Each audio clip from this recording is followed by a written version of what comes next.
어느덧 연말로 다가오고 있고 우리 읽기 시작했었던 성경은 이제 끝나가고 있습니다. 지난주 고린도후서, 갈라디아서, 에베소서, 오늘 아침 빌립보서까지 읽고 이제 얼마 남지 않았습니다. 성경 통독에 맞추어 말씀을 전하려고 하다 보니까 좀 전해야 될 내용은 너무 많고 한정되어 있는 시간 안에 어떤 내용을 다룰까. 이번 같은 경우는 성경을 여러 권을 읽다 보니까 어떤 내용을 전해야 될지를 계속 기도하게 되었었는데 어제 말씀을 읽으면서 오늘 주실 말씀이 또 마음 가운데 감동으로 주셨습니다. 그래서 오늘 에베소 6장 10절 이하의 말씀 함께 나누려고 합니다. 자, 10절 말씀에 보시면 끝으로 마지막으로 결론적으로 정리하면서 이렇게 지금 말씀을 매듭짓고 있는데, 그러면 그 전에 뭐가 있을 겁니다. 그 전은 6장 1절부터 9절까지를 정리하는 것이 아니라 올라가 보면 5장까지의 내용, 에베소서 전체의 내용을 정리하면서 마지막 당부하고 있는 그러한 모습입니다. 에베소서 전체를 전체 주제를 한마디로 말하면 교회입니다. 교회론에 대해서 아주 잘 정리해 놓은 성경이 에베소서입니다. 에베소서가 바울이 로마로 이감된 이후에 로마 감옥에서 쓴 옥중서신 중에 한 권인데, 에베소 교회를 향해서 아주 바울은 간절한 마음으로 교회가 얼마나 영광스러운 권세 있는 하나님의 주신 공동체인가를 알려주고 싶었던 것 같습니다. 자, 교회는 창세전, 에베소 1장 말씀에 가보면 하나님은 창세전부터 우리에게 신령한 복 주시려고 계획하시고 만드셨다. 창세전 하나님의 신령한 복을 받은 자들이 모여있는 모임이 교회입니다. 그리고 교회에 대해서 에베소서에서 또 성경에서 교회를 언급할 때마다 많이 강조하고 있는 것은 무엇인가 하면 교회는 하나다. 에베소 5장 31절 위에 올라가서 보시면 읽어보겠습니다. 그러므로 사람이 부모를 떠나 그의 아내와 합하여 그 둘이 한 육체가 될지니 이 비밀이 크도다. 나는 그리스도와 교회에 대하여 말하노라. 주례사로 많이 사용하고 있는 이 성경의 말씀은 부모를 떠나 둘이 하나가 되어라. 이 말씀은 여기에 처음 나온 것이 아니라 창세기 2장에 보면 하나님께서 아담과 하와를 만드시고 아담과 하와를 결혼 주례하실 때 먼저 말씀하셨습니다. 근데 이 내용은 지금 에베소서에서 바울이 정리해 주듯이 이건 비밀인데 이 비밀은 바로 그리스도와 교회에 대한 말씀이다. 이렇게 지금 언급해 주고 있거든요. 둘이 하나가 되어라. 이방인과 유대인이 하나가 될 수 있게끔 만든 것이 교회고 복음이고 하나님의 은혜이며, 이방인과 유대인이 하나가 되어서 그리스도와 연합할 수 있게끔 하나님은 영광스러운 계획으로 우리를 창조하셨고 인도해 주셨습니다. 그래서 둘이 하나가 될 수 있는, 부부의 하나이듯이 하나가 되는 이 공동체가 될 때 창세기 1장 26절 이하에 하나님께서 창조전 계획하셨던 내가 그들을 통해 이 땅을 정복하게 하겠고 이 땅을 다스리게 하실 것을 말씀하셨는데, 그들은 단지 아담과 하와가 아니라 교회거든요. 교회가 부부처럼 하나가 되기 시작할 때 이 땅을 정복할 수 있는 권세로 이 땅 가운데 위대하게 세우실 겁니다. 마태복음 16장 음부의 권세가 이기지 못하는 교회는 다른 교회가 아니라 바로 그렇게 하나 되는 교회입니다. 부부와 같은 하나됨을 이룰 때 교회는 능력 있는 공동체로 이 땅 가운데 세움받고 사용되어질 거예요. 그래서 에베소서에서는 그 하나를 표현할 때 이제 부부의 관계로도 표현하지만 몸으로도 표현하지 않습니까? 몸은 하나다. 몸이라고 하는 것은 이 세상 만든 사람이 만든 어떤 정밀하고 정교한 기계와 비교할 수 없을 만큼 몸은 아주 정교한 세포 조직으로 구성되어 있습니다. 몸을 이루고 있는 세포가 60조라고 합니다. 60조의 세포가 하나 되어 정상적인 기능을 할 때 건강하게 이 땅을 살아갈 수가 있습니다. 그 중에 하나라도 만약에 문제가 생기면 몸은 건강에 굉장히 큰 치명적인 손상을 입을 수가 있습니다. 작은 혈관 하나만 막혀도요 정상적인 기능을 할 수가 없습니다. 인대 하나가 얼마나 소중합니까? 근육 하나가 얼마나 중요합니까? 정말 아주 굉장히 가는 실보다 더 가는 그 인대 하나가 손상이 되어지면, 자 지금 월드컵 경기를 하는데 인대가 손상된 채로 경기를 하면 승리할 수 있겠습니까? 승리할 수 없습니다. 몸의 컨디션을 100% 최고조로 올려놓고 뛰어도 지금 이길까 말까 하는데 인대가 손상되어 쩔룩쩔룩거리면서 어떻게 승리할 수 있겠습니까? 마찬가지입니다. 교회가 교회로서 공동체로서의 제 기능을 발휘하여 이 땅 가운데 승리하는 영광스러운 공동체가 되기 위해서는 모든 교회를 이루고 있는 모든 세포 조직, 모든 구성원 모두가 다 성령 안에서 하나 되기 시작할 때 교회는 능력 있게 이 땅 가운데 세워진다는 겁니다. 교회가 하나 되지 못하면 몸이 뭔가가 망가지고 부서지고 하나 되지 못하고 제 기능을 하지 못할 때 아무것도 할 수 없고 승리할 수 없는 것처럼 교회가 하나 되지 못하면 절대 승리는 있을 수 없습니다. 그래서 마귀는 이것을 너무 잘 알고 있기 때문에 계속 공격을 해오고 있습니다. 끊임없는 공격이 창세 후 에덴 동산에서 아담과 하와가 범죄한 이후에 이 땅 가운데 그런 말을 하더라고요. 아담과 하와가 범죄한 이후로 이 땅 가운데 전쟁이 멈춘 적이 없다고요. 물리적인 전쟁도 마찬가지일 뿐더러 영적인 전쟁도 그렇습니다. 멈춘 적이 없습니다. 계속 지금도 전쟁입니다. 우크라이나만 전쟁이 아니라 지금도 보이지 않는 영적인 전쟁이 우리의 삶에서 계속 반복되고 있습니다. 자, 이 싸움 반드시 이겨야 될 싸움입니다. 반드시 승리해야 됩니다. 오늘 우리의 씨름은, 우리의 싸움의 상대가 누구냐? 12절 한번 다시 읽어볼까요? 12절 시작. 우리의 씨름은 혈과 육을 상대하는 것이 아니요 통치자들과 권세들과 이 어둠의 세상 주관자들과 하늘에 있는 악의 영들을 상대함이라. 우리가 싸우는 싸움은 사람과의 싸움 아닙니다. 그러면 가족과 싸움하는 거 아니에요. 옆에 있는 성도들과 싸움하는 거 아니에요. 저와도 싸움하는 거 아닙니다. 우리의 싸움의 대상은 사람이 아닙니다. 사람과 싸우고 있다면 이미 마귀의 공격에 넘어진 거예요. 진 거예요. 실패한 거예요.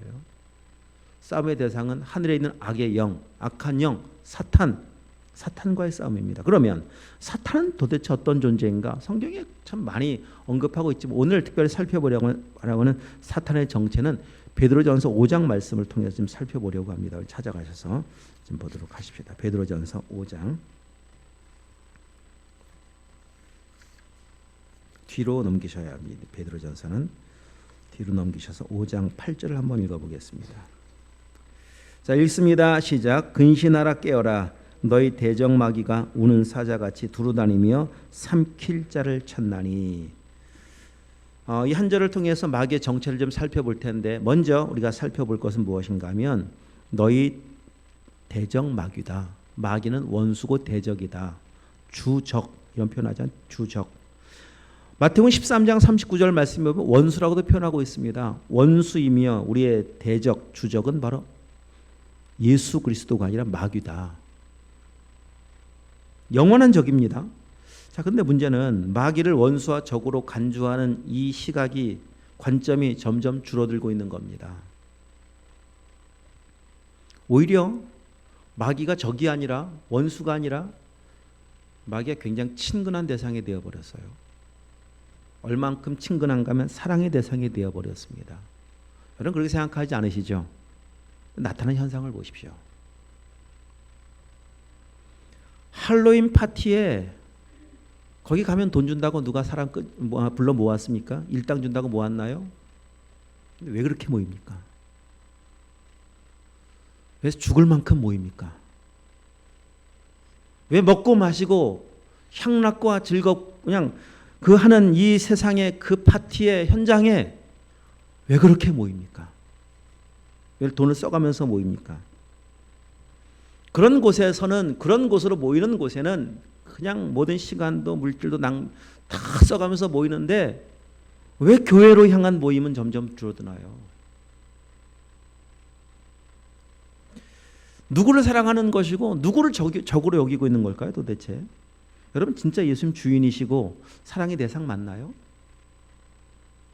삶으로 나타나는 반응과 현상을 보면은요 전혀 그렇게 보이질 않습니다. 어느덧 마귀는 내게 가장 소중한 베프가 되어버렸고 친구가 되어버렸고 연인이 되어버렸고 남편이 되어버렸고 아내가 되어버렸고 주인이 되어버렸고 예수 그리스도는 원수가 되어버렸어요. 아니 원수가 아닌데 그렇게 예수님 앞에 나오는 게 어렵나요?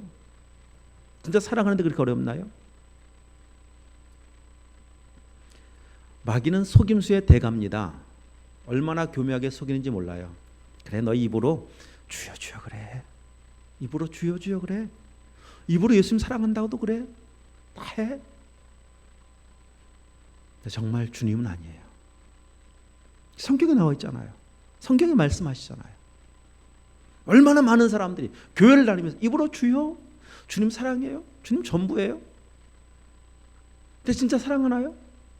입으로만 그렇게 살고 있는 사람들이, 그렇게 신앙생활, 종교생활하고 있는 사람들이 성경 마태복음 7장에 말씀하시지 않습니까?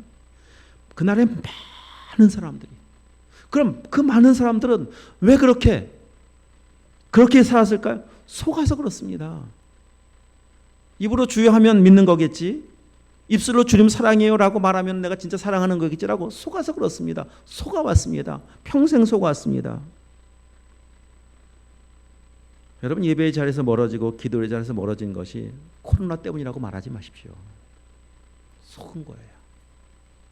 오늘 이 말씀을 통해서, 이 시간을 통해서 제가 이 말씀을 준비하면서, 어제 이 말씀 묵상하면서 참 그 생각 많이 들었었습니다. 오늘 하나님, 예배할 우리 사랑하는 성도들이 속고 있는 이 속임수에서 빨리 좀 영적 감각이 좀 깨어나게 하옵소서. 깨어나셔야 합니다. 피곤함도 아닙니다. 속아서 그렇습니다. 빨리 깨어나셔야 돼요. 마귀의 완벽한 속임수에서 빨리 벗어나셔야 됩니다. 오늘 말씀 듣는 그런 은혜가 있길 축복합니다.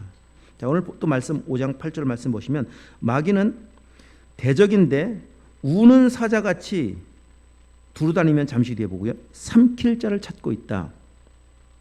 우는 사자라고 하는 그 표현에는요, 포효하는 사자, 두 이유에서 울고 있는데, 해석하고 있는데, 첫 번째 굶주린 사자가 먹잇감을 찾아서 포효하는 모습, 두 번째 모습, 먹잇감을 찾아 놓고 내가 승리했지, 내가 이겼지, 사자가 그 야생에서 그 정글에서 먹잇감을 발로 딱 눌러놓고 으르렁거리고 있는 그 모습, 두 가지로 표현하고 있는데, 성경적 해석은 두 번째 경우가 훨씬 더 가깝습니다.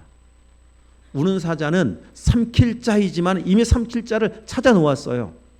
왜냐하면, 왜 그렇게 보고 있는가 하면, 여기 접어두시고 시편을 한번 갔다 오도록 하겠습니다. 시편 22편 말씀 한번 가보도록 하겠습니다.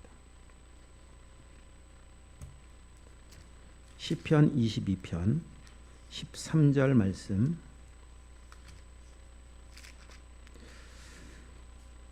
자, 읽어봅니다. 817쪽 22편 13절 시작. 내게 그 입을 벌림이 찢으며 부르짖는 사자 같으니이다. 여기 나와 있죠.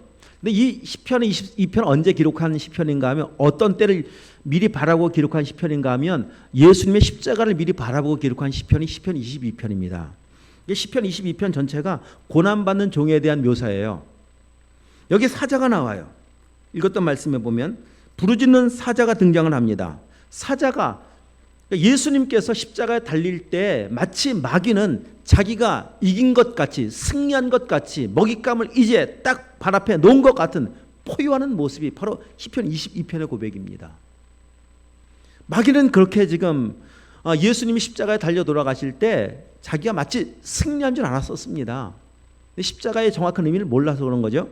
그런 것 마찬가지로 이렇게 마귀가 으르렁거리고 있는, 포효하고 있는 이 모습, 승리한 것 같이 지금도 이 땅 가운데서 으르렁거리고 있지 않겠습니까? 왜? 내가 생각한 대로, 마귀가 계획한 대로 지금 그렇게 움직여가고 있거든요. 삼킬 자를 끊임없이 찾고 있습니다.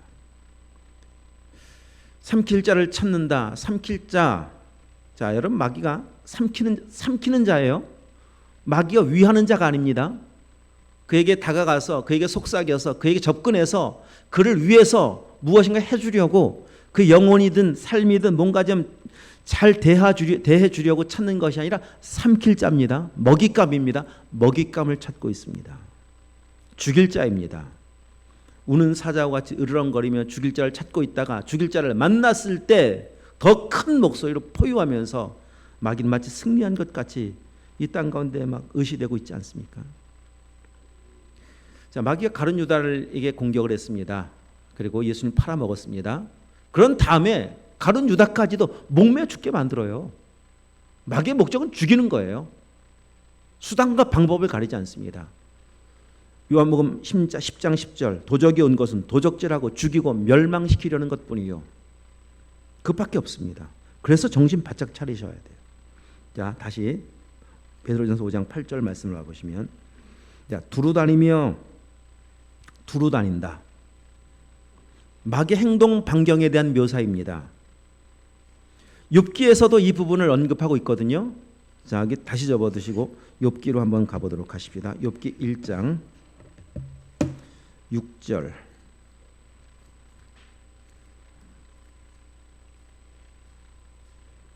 욥기 1장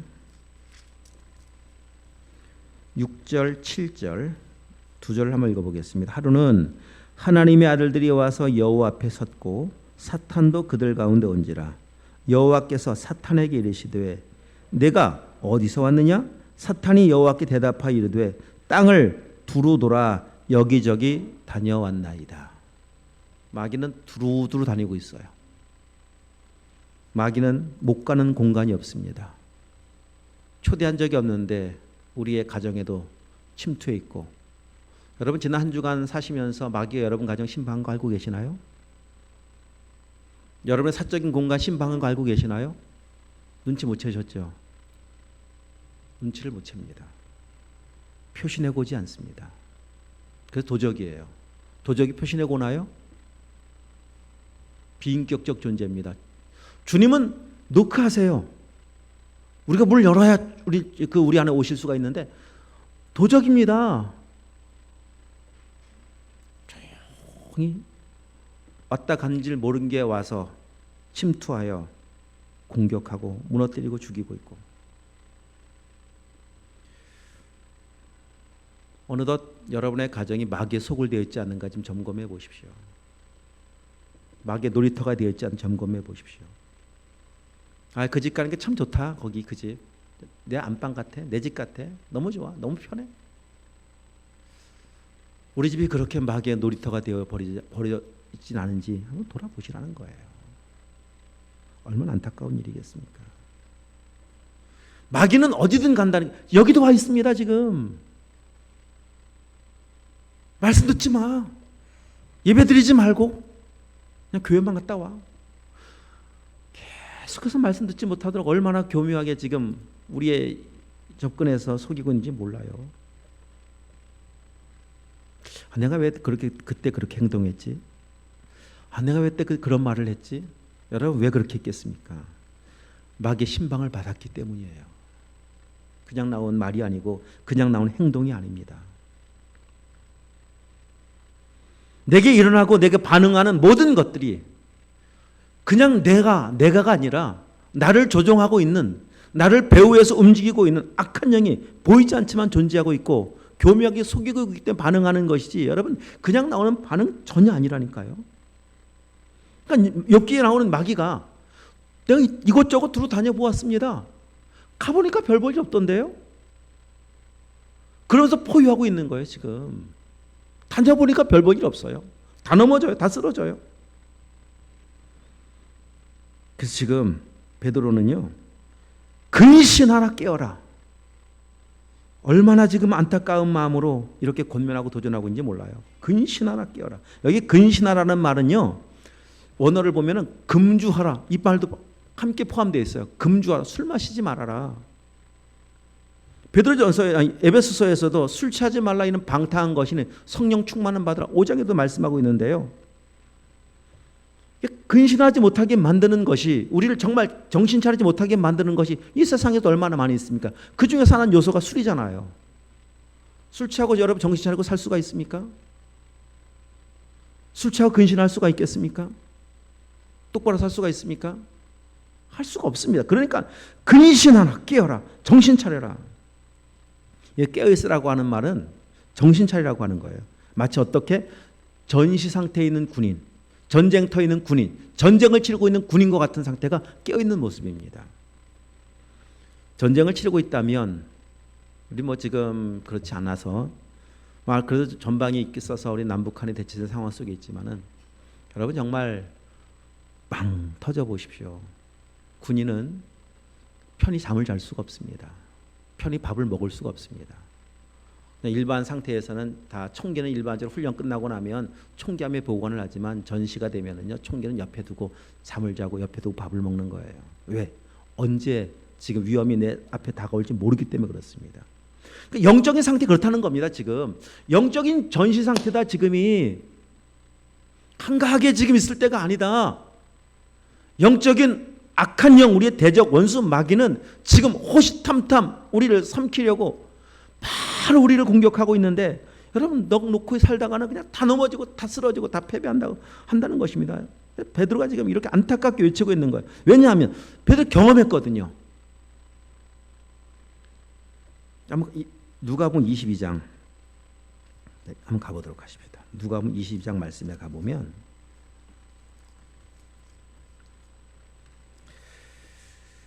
자 22장 말씀 31절 한번 볼까요? 31절 먼저 읽겠습니다. 시몬아 시몬아 보라 사탄이 너희를 밀가부르듯 하려고 요구하였으나, 지금 이 상황이 어떤 때인가 하면 예수님께서 지금 마지막 만찬을 나누고 있는 그러한 상황들입니다. 예루살렘에 입성하고 만찬을 나누고 이런 상황 속에서 제자들이 어떻게 지금 반응하고 있는가 하면, 누가 크냐? 내가 더 커야지. 내가 더 잘났지. 내가 더 높은 자리 찾아야지. 이것 때문에 그냥 치열하게 싸움을 벌이고 있어요. 그 중에 베드로도 포함되어 있는 것이고, 그러니까 예수님께서 지금 시몬아 시몬아 베드로야 베드로야 정신 차려라. 너 지금 반응하고 있는 그 반응이 어디서 나온 건 줄 아느냐? 사탄이 너희를 넘어뜨리려고 밀가부르듯, 어른들 아시죠? 채 담고 막 흔들잖아요. 지금 너희를 밀가부르듯 죽이려고 지금 으르렁거리고 있는 거 너희 지금 모르고 있지? 마귀의 공격을 받아서 지금 행동하고 있는 반응들이야 지금 너희가. 잠시 뒤에 예수님과 함께 겟세마네 동산 올라가서 기도하자고 그렇게 외치지만 기도하지 않습니다. 어디서 나오는 반응인지 아느냐? 지금 정신 차리라는 겁니다. 그러면서 예수님 이렇게 말씀하세요. 32절 말씀 읽어보겠습니다. 그러나 내가 너를 위하여 믿음이 떨어지지 않기를 기도하였노니 너는 돌이킨 후에 내 형제를 굳게 하라. 돌이킨 후에, 난 너에게 간절히 원하는 것은 너 믿음 떨어지지 않는 것인데, 믿음이 떨어지지 않기를 내 구하고 돌이킨 이후에, 이제 이 이후에 모든 것이 끝나고 돌이킨 이후에, 내가 영적으로 거듭나고 성숙해진 이후에 내 말의 의미가 뭔지 알게 될 것이다. 그러면 내가 해야 될 일이 있다. 내 형제들이 이렇게 너와 같은 전철을 밟지 않도록 하기 위해서 내가 그들을 형제를 굳게 하는 일에, 믿음으로 굳게 세우는 일에 네가 그 역할이 된다. 베드로가 나중에 알았습니다. 내가 왜 그때 그렇게 반응을 했었는지, 왜 그렇게 살았었는지. 이게 단지 지금 내 육신적 반응이 아니라 속았었구나. 지금 그가 베드로전서를 통해서 권면해주고 있듯이 우는 사자의 그 악한 영의 속임수에 내가 속아 살아왔었구나. 속아 살아온 삶의 모습이었었고 태도 그 반응이었었구나라고 하는 것을 알고 난 뒤에 베드로가 지금 안타까운 마음으로 피를 토하는 심정으로 저는 고백했다고 분명히 믿어요. 근신하라 깨어라. 너희 대적 마귀가 우는 사자와 같이 지금 삼킬 자를 찾고 있는 건 너희가 알지 못하겠느냐? 마찬가지입니다. 바울도 그 인생의 지난 날 그렇게 믿는 사람들을 잡아 죽이는 것이 그의 의라고 생각했었는데, 그 행동이 그의 삶의 지난 날이 어떤 것을 의미하고 있는지 너무 잘 알고 있습니다. 그래서 바울이 끝으로 형제들아, 종말로 형제들아, 내가 너희를 권하는 것이다. 그렇게 권면을 하고 있는 것이 오늘 본문의 말씀이에요. 그러면 여러분 보십시오. 마귀가 어떤 방법으로 사람을 넘어뜨리고 공격하고 시험할 것인가, 공격하는가. 자, 요한복음 13장으로 와보겠습니다. 요한복음 13장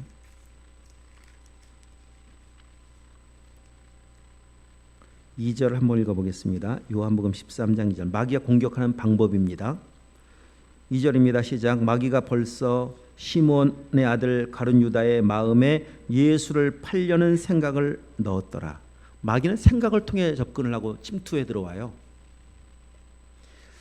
생각을 통해 접근해 오는 마귀의 아주 교묘한 속임수를 생각해 보십시오. 마귀가 가룟 유다의 마음속에 생각 속에 예수님 팔려는 생각밖에 넣은 것이 없어요. 생각이 침투되어 오니까 팔아먹어요.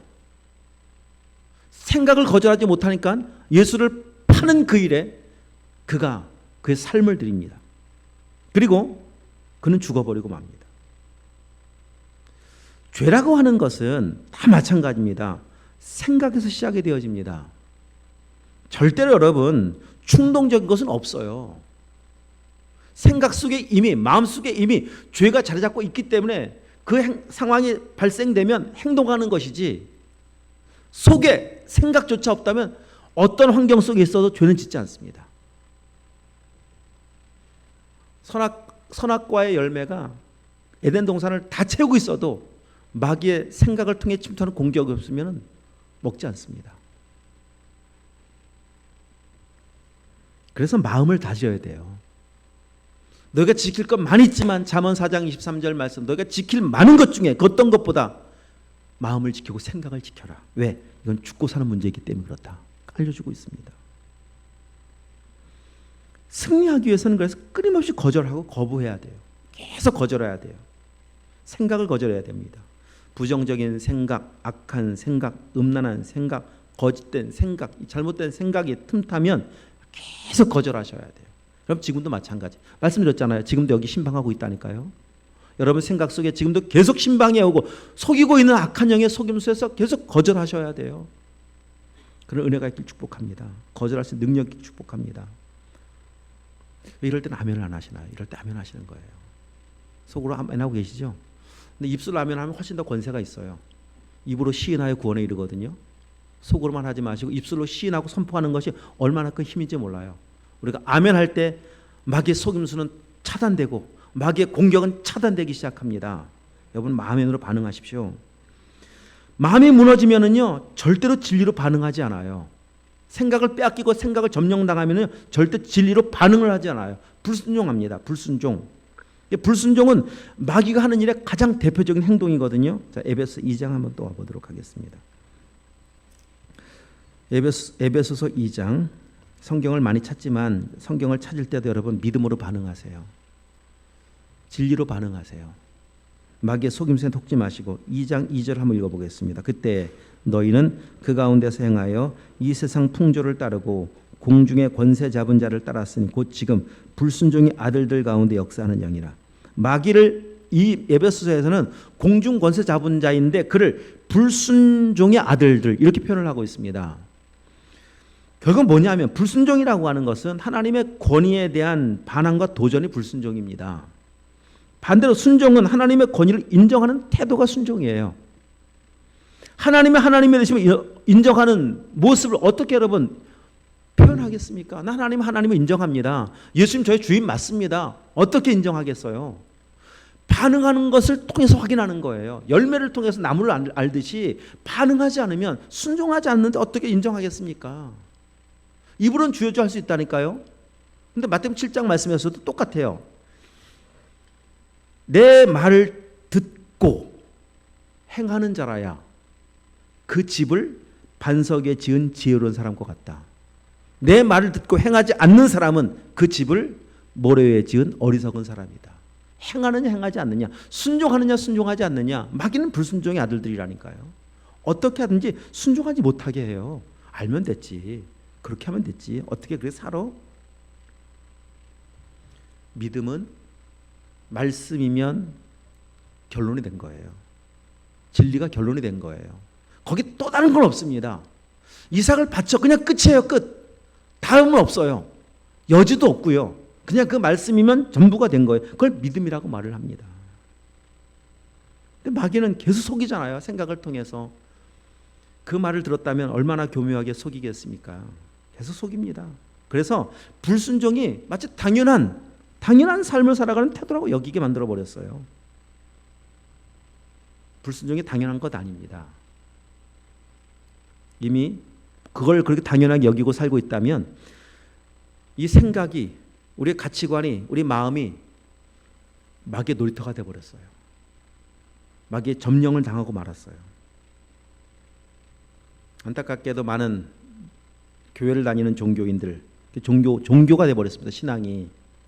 왜? 마귀의 밥이 돼버렸기 때문이었습니다. 그러면 이 공격에서부터 승리할 수 있는 방법은 뭘까요 도대체? 첫 번째는요, 예방이 중요해요.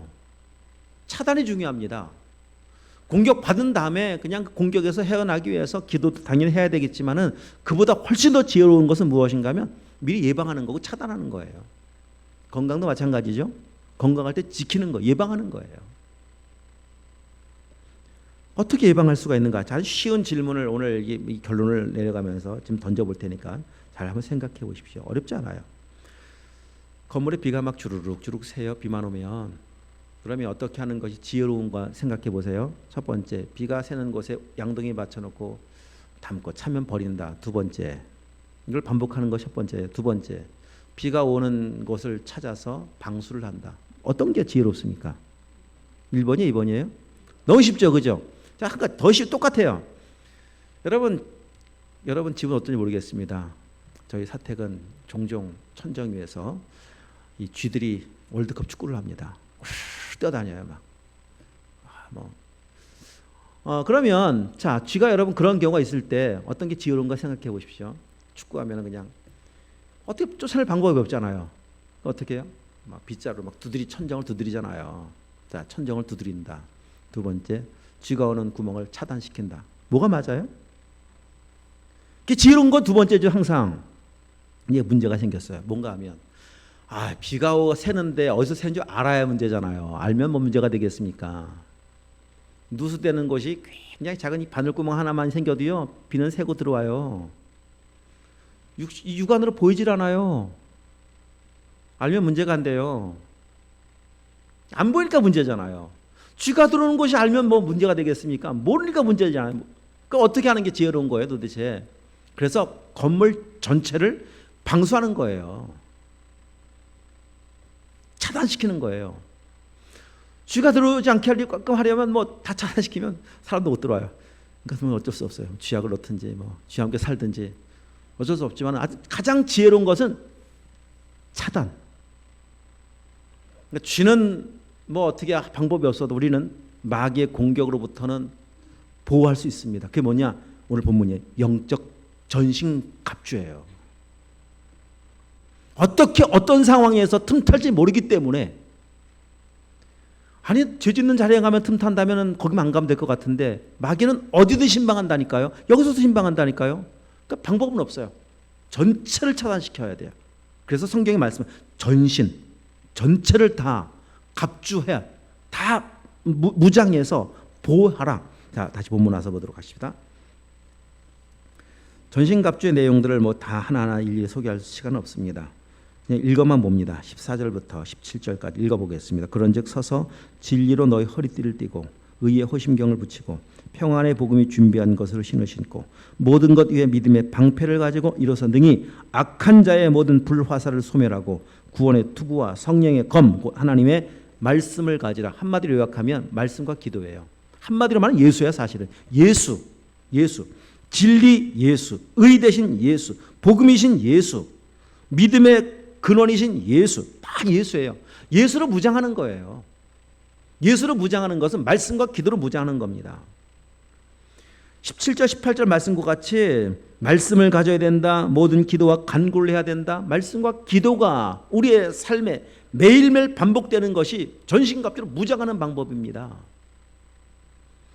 예수님께서 공생애를 시작하실 때 제일 먼저 마귀에게 시험을 받으세요. 근데 시험을 받기 전에 40일 동안 금식을 하십니다. 금식해 보시면 알겠지만 금식하면 장기 금식하면 그냥 온통 생각 속에는 먹는 것밖에 없어요. 저도 20일밖에 못 해봤는데 20일 금식해 보니까 그냥 열흘 지나가니까 그냥 온통 생각이 먹는 거예요. 20일 금식 끝나면 뭐부터 먹지? 이거 먹으면 맛있겠네. 저거 먹으면 맛있겠네. 이 생각밖에 없어요. 그러니 40일 샜다고 생각해 보십시오. 40일 인간의 가장 극한 상황, 정말 더 이상 극한 상황까지 내려갈 수 있을까요? 그 극한 상황에 처했는데 마귀가 먹을 걸 가지고 공격을 하네요. 배고플 때야, 배부를 때야 뭐 먹을 게 공격에 넘어질 미끼가 되겠습니까? 배부를 때는 안 넘어질 텐데 배고프다고 생각해 보십시오. 또 40일 굶었다고 생각해 보세요. 그 상황에서 예수님께서 기록된 바 사람이 떡으로만 사는 것이 아니요 하나님의 입에서 나오는 말씀으로 사는 것이니라. 말씀으로 신명기 8장 3절 말씀을 인용하여 말씀으로 마귀의 공격을 대적할 때 승리하셨습니다. 여러분 이 사건이 보여주는 것은 무엇인가 하면 이 땅에 살아가는 이 삶이 전쟁이거든요. 지금 예수님이 공생에 사역하셨던 그때도 에덴 동산 이후에 계속 전쟁을 지금 치르고 있는데 다 넘어지거든요. 사람들이 넘어져 죄악에 그냥 그 늪에서 벗어나지 못하고 있는 그들을 바라보면서 말씀이 육신의 이 땅에 오신 예수 그리스도, 너희가 승리할 수 있는 비결 내가 알려주마, 말씀이면 승리할 수 있다라고 하는 사실을 알려주기 위하여 예수님은 첫 사역으로 시험 받으신 일부터 사역하셨습니다. 우리에게 삶을 통해서, 그분의 삶을 통해서 보여주시고 알려주시는 거예요. 봐라, 40일 금식한 그 기가 막힌 상황에서도 말씀 한 구절이면 승리할 수 있어. 아무리 인생의 삶이 어려워도 말씀이면 승리할 수 있고, 말씀이면 승리할 수 있습니다. 그래서 말씀 붙들고 사십시오. 말씀으로 미리 예방하세요. 그래서 아침 일찍 일어나면 미리 말씀 묵상하시며 살아가는 거 지혜로운 거예요. 예방주사 맞는 거거든요. 백신 맞으세요. 영적 백신, 말씀과 기도의 백신. 이스라엘 백성들 애굽에서 나와 출애굽하여 광야에 나왔을 때 아말렉 민족을 만나게 하십니다. 왜요? 의도적인 거예요. 하나님은 아말렉 민족과 전쟁을 치러야 됩니다. 근데 이스라엘 백성들은 군인들이 아닙니다. 400년 동안 종살이하면서 마지막 출애굽의 세대들은 종살이하면서 노가다판 뛰던 사람들이지, 이 전쟁 군인 뭐 군사 총칼 거리가 너무 멀어요. 그런 사람들이 전쟁을 치러야 되는데 살고 계시잖아요. 사실 답답하죠. 암담하지 않습니까? 현실이. 그래서 한번 싸워보겠다고 여호수아의 군대를 보내서 전쟁에서 내보내 보았는데 뭐 게임이 안 됩니다. 밀립니다. 모세가 산 꼭대기에 올라가 손을 높이 들고 기도를 하기 시작했고, 기도하자 전세가 역전되기 시작했고, 모세의 팔이 너무 힘들고 피곤하여 팔이 내려오자 옆에 아론과 홀이 팔을 붙들어주기 시작했고, 해가 지지 않도록 팔이 높이 올라가 있었을 때, 기도가 멈추지 않았을 때 역전 승으로 전쟁이 끝나지 않습니까? 너희 봐라, 너희들 기도가 얼마나 중요한가를 봐라. 기도하면 승리할 수 있고 말씀이면 승리할 수 있음을 보여주시고 알려주신 거 아니겠습니까? 너희가 처한 이 현실적인 상황이 끊임없는 영적인 전쟁터를 지금 걸어가야 되는데, 이 광야도 마찬가지고 가나안 땅도 마찬가지고, 그냥 승리할 수 있는 유일한 비결 내가 알려주마. 영적으로 무장하면 돼. 전신갑주를 취하면 돼. 그것은 바로 말씀과 기도인 것을 하나님 광야에서 그 현실 속에서 보여주시고 알려주셨어요. 그럼 여러분 기억하십시오. 우리가 오늘 승리할 수 있는 첫 번째 비결입니다. 말씀과 기도로 무장하는 거예요. 여러분 무장을 매일 하십시오. 매일입니다. 매일. 왜 아멘을 안 하시나요? 매일 무장하십시오.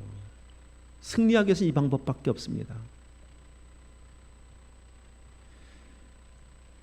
또 한 가지를 더 말씀을 드리면, 그러니까 기도를 함께 하더라도 이제 아론과 홀이 함께 같이 연합, 너무 중요해요. 교회가 같이 기도하는 거예요. 여러분 정말 기도의 자리에 힘을 모으셔야 됩니다. 기도하는 자리에 함께 나오셔야 됩니다. 주여 할렐루야. 할렐루야. 자, 한 가지 더 말씀드립니다. 무장하는 방법입니다. 19절 20절 말씀을 보시면, 자, 한번 다시 읽어보겠습니다. 또 나를 위하여 구할 것은 내게 말씀을 주사 나로 입을 열어 복음의 비밀을 담대히 알리게 하옵소서 할 것이니, 이 일을 위하여 내가 쇠사슬에 매인 사신이 된 것은 나로 이 일에 당연히 할 말을 담대히 하게 하려 하심이라. 아멘. 두 번째 무장의 비결은 사명입니다. 사명. 나로 하나님께서 주신 이 사명 감당할 힘을 주시기 위해서 기도해다오. 내 입을 열어 담대히 주의 복음 전할 수 있도록 기도해다오. 내가 이 지금 쇠사슬에 매어 있는 이것은 하나님께서 나에게 사명 때문에 내가 여기 와 있는 것이다. 사명입니다. 그리스도인이 생명 얻어 이 땅을 존재하는 삶의 중요한 삶의 이유와 목적은 사명이에요. 우리는 사명 때문에 사는 거예요. 만약에 사명이 없다면 구원받은 즉시 그냥 천국으로 불림 받아야 돼요. 근데 아직 살게 하셨어요. 사명 감당하라고 이 땅에 살게 하셨습니다. 사명을 감당하는 것이 영적인 건강을 유지하는 비결입니다. 그래서 사명은 새 날개와 같아요. 날개를 무거운 짐으로 달아주진 않았습니다. 독수리에게 날개는 무거운 건 사실이겠지만 날개를 날 수 있는, 비상할 수 있는 도구로 주신 것이지 이 땅에 걸어다니는데 힘들게 하려고 무거운 짐으로 준 거 아니에요. 사명의 날개라니까요. 사명의 날개를 펴기 시작할 때 우리 영적으로 비상할 수가 있어요. 승리할 수가 있어요. 사명 잘 감당하시는 분이 승리합니다. 어제 우리 지방의 남녀전도회 제거를 위한 모임이 있어서 다녀왔습니다. 지방에 크지 않은 지방이라 교회 수도 적을 뿐더러 교회도 대부분 다 작은 교회다 보니까 남녀전도회 조직한다고 모임을 하자고 해도 별로 모이질 않습니다. 크든 적든 요즘은 그렇게 뭔가 모이는 걸 굉장히 부담스러운 시대이기 때문에 더더욱 그럴 수도 있겠지만 하여튼 몇 교회 몇 분이 오셨어요. 그런데 그 몇 분 오신 분들 중에는 이전에 얼굴이 익숙한 분들이 몇 분 보이시더라고요. 우리 함께 옛날에는 함께 서로 다니면서 교회 같이 연합 기도회도 있었고 기도도 같이 하러 다녔었고, 그리고 또 한때에는 함께 전도도 했었습니다. 이 교회 저 교회 다니면서 품앗이 전도도 했었습니다. 저희 교회 오셔서 같이 전도도 해드리고 함께하고, 저희도 딴 데 교회가 전도도 함께하고. 자, 그때 기도회는 여럿이 모이다 보니까 또 가도 기도회 가도요 늘 오시는 분들도 오시고 그랬었죠, 그죠? 기억나시죠? 근데 전도는 한 명, 두 명 이제 모이거든요. 그 교회도 가보면 한두 분 전도하러 오시고, 또 어떤 분들은 다른 교회까지도 전도하러 와주시는 분들 계셨거든요. 그랬던 분들이에요. 그랬던 분들. 그래서 만났던 분들, 함께 기도도 했었고 전도도 하셨던 분들이었었는데 어제 그분들이 두 분 오셨더라고요. 두 분. 다 크지 않은 작은 교회들을 섬기고 계신 분들인데, 집사님, 권사님들이신데 되게 반갑더라고요. 오랜만에 만나니까 반가운 건 당연한 거겠지만은 그래도 오면서 이런 생각이 들었습니다. 야, 참 저분들 몇 년 동안 못 봤었는데 아직도 저렇게 충성스럽게 교회 일꾼으로 사명을 감당하고 계시는구나. 아, 저렇게 귀하게 지금도 일하고 계시는구나. 그 생각을 하니까 참 너무 귀하더라고요. 그 작은 교회를 묵묵히, 그냥 정말 묵묵히 섬기고 있는 그 모습이. 거기에 모이신 분들이, 우리도 최석주 권사님하고 우리 박찬수 집사 다녀오셨지만 모이신 분들이 교회에서 당신들은 교회 할 일 없으니까 지방에 가서 일하십시오, 그런 분들일까요? 우리 교회는 일꾼 많으니까 지방에 가서 봉사하십시오, 이런 분들일까요? 아닙니다. 다 교회에서 열일하시는 분들이에요. 그런 분들만 모입니다. 이런 들 또 하는 사람들이 해요. 제가 그분들을 생각하면서 생각한 건 뭔가 하면은, 그분들이 지금까지 변함없이 그 자리를 지키고 있었고 저렇게 충성스러운 종들로 저 자리를 지켜 사명 감당할 수 있었던 비결은 다른 것이 아니라 사명 때문이에요. 그리고 사명을 위해서 압니다. 늘 기도하는 분들이십니다. 그 교회 가보면 늘 기도하는 자리에 그분들 계세요. 새벽에 가면 그분들 계시고. 왜? 사명을 감당해야 하기 때문에. 내가 교회의 귀한 사명을 맡았는데, 나에게 귀한 사명을 주셨는데 내가 그냥 감당할 수가 없지. 내가 기도하며 사명 감당해야지. 그렇게 감당해 오다 보니까 변함없는 모습으로 영적으로 건강함을 유지한 채 그렇게 귀하게 살고 계시는 모습 볼 수 있지 않습니까? 여러분, 사명이 나를 살게 만드는 것을 꼭 기억하십시오. 저도 생각해 보았습니다. 제가 만약에 목회자로 부름받은 이 사명이 없었더라면 제가 지금처럼 말씀 앞에 서 있었을 것이고 기도하며 살았을까요? 제가 그렇지 않았더라면 제가 매일 말씀을 그냥 달고 살고 또 달고 살고 그렇게 살 수 있었을까요? 제가 올해 성경을 몇 번 읽었나 계산을 해보니까 올해 연말이 되면 21번 읽게 되더라고요. 올해는 21번 읽을 수 있을까요? 제가 이 목회자로 부름받지 않았더라면 아마 허덕지덕 1독 정도 그냥 할 수 있지 않았을까 모르겠습니다. 사명 있게 저를 말씀으로 계속 인도하는 거예요. 사명은 저를 우리 모두를 믿음의 성숙을 위해 나가게 만드는 날개입니다. 사명을 가볍게 여기지 마세요. 귀하게 여기세요. 바울은 이렇게 여겼어요. 사도행전 20장 24절 나의 달려갈 길과 주 예수께 받은 사명, 이 사명 곧 하나님의 은혜의 복음을 증거하는 일을 마치기까지는 나의 생명조차 귀한 것을 여기지 않겠습니다. 그는 생명보다 더 귀하게 사명을 여겼어요. 이 사명을 위해서 그는 늘 기도했고 사명을 위해서 늘 은혜를 구했고 사명을 위해 살았었습니다. 그래서 바울이 된 거예요. 자, 말씀을 이제 정리합니다. 꼭 기억할 거 한 가지 더 원리를 말씀드리면 이미 사탄은 예수님께서 십자가를 지실 때 패배했어요. 마귀를 두려워할 필요는 없습니다. 패배했어요. 마귀의 머리는 깨졌어요. 아멘. 끝났습니다. 우리 끝난 싸움 싸우는 거예요. 그냥 겨우겨우 머리 깨진 채 그냥 깨진 머리 가지고 우리가 이 땅에 사는 동안 조금 겁을 주기도 하고 위협하기도 하고 속이는 것뿐이지 마귀는 끝났습니다. 완전한 승리는 예수 그리스도 십자가에서 이미 이루어졌습니다. 주님 말씀하셨잖아요. 내 이름으로 너희가 귀신도 쫓아낼 수가 있다. 예수 그리스도의 이름을 믿는 그 믿음이라면 얼마든지 승리할 수 있음을 이미 알려주셨습니다. 여러분 이 권세를 이제는 사용하면 되는 거예요. 사용하십시오. 영적인 권세, 마귀를 제압할 수 있는 권세는 저에게만 주신 거 아니에요. 믿는 모든 사람에게는 이러한 표적이 따르리니 믿는 모든 사람에게 동일하게 주신 권세입니다. 여러분 쓰십시오. 여긴 중학교 1학년 학생들도 사용할 수 있습니다. 믿음으로 쓰면 마귀는 물러갑니다. 믿음으로 하나님의 권세를 이용하여 기도하면 마귀는 떠나갑니다.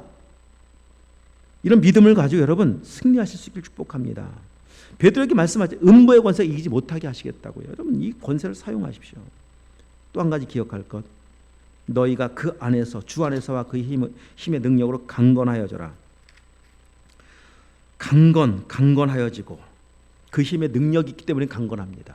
주 안에 있기 때문에 강건합니다. 아니 그리스도인이기 때문에 강건합니다. 그리스도인 누굽니까? 하나님의 아들, 하나님의 자녀잖아요. 그러니까 약한 그리스도인은 사실 어법상 말이 안 됩니다. 어떻게 그리스도인이 약할 수가 있습니까? 하나님의 자녀인데요. 만왕의 왕 되신 하나님의 자녀인데 어떻게 약할 수가 있습니까? 우린 강합니다. 그리스도인이라고 하는 자체가 강한 존재라고 하는 거예요. 약함의 반대는 그리스도인이에요. 그리스도인 되면 강해져요. 단지 마귀에게 속아서 우리에게 주어져 있는 날개가 얼마나 위대한 창공을 날게 하는 비상하는 도구인지 모르는 거예요. 지금 속아서 사용하지 못할 뿐이죠. 여러분 사용해 보시면 내게 있는 기도의 권세를 사용해 보시고 내게 주어져 있는 이 말씀을 펴서 읽고 묵상하면서 말씀을 믿어보기 시작하면 하나님의 말씀의 권세는 우리를 다시 비상하게 만들어요. 지난주 한 주간 동안 여기서 기도를 하는데 참 저를 많이 공격하더라고요. 마귀가. 지난 주일은 월요일 날 1시 20분에 잠이 깼어요. 정확히 11시 한 반쯤 잠이 든 것 같은데 1시 20분에 잠이 깼어요. 그래서 잠이 안 와요. 마음이 너무 막 무겁고 답답하고 일어났습니다. 그냥 말씀 보기 시작했습니다. 그리고 새벽 기도를 하는데도 계속 마음이 무거워요.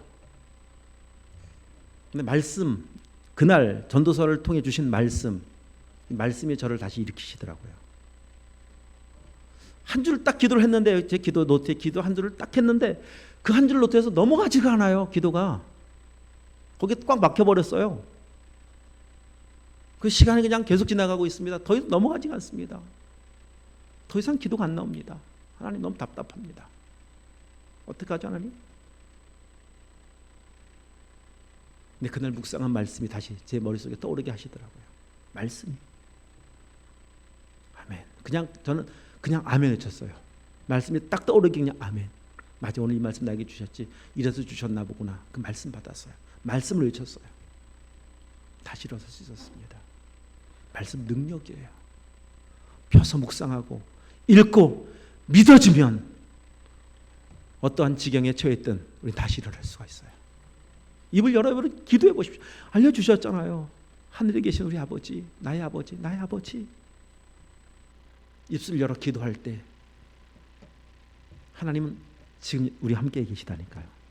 마귀도 우리를 심판하고 있지만 하나님 우리 임마누엘 함께 하시는 하나님 아니십니까? 기도하면 하나님이 들으십니다. 승리케 하실 겁니다. 이 능력으로 승리하시오. 히브리서 11장 말씀하고 있는 것과 마찬가지로 믿음의 사람들 세상이 감당치 못하더라. 이 승리가 우리의 삶이 되기를 주님으로 축복합니다. 기도하시겠습니다. 하나님 아버지,